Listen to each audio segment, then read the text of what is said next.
Scribes and the Pharisees brought the woman to be stoned.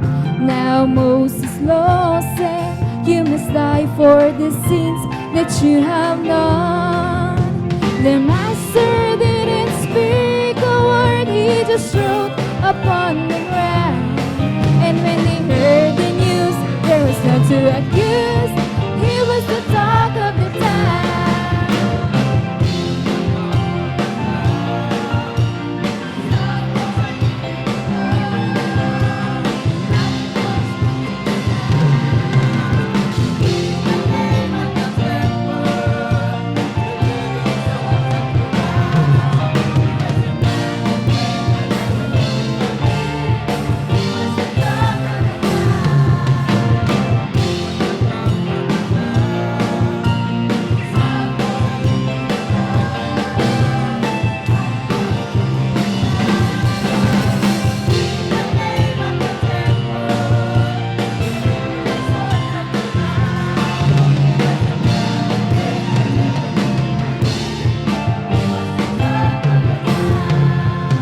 The scribes and the Pharisees brought the woman to be stoned.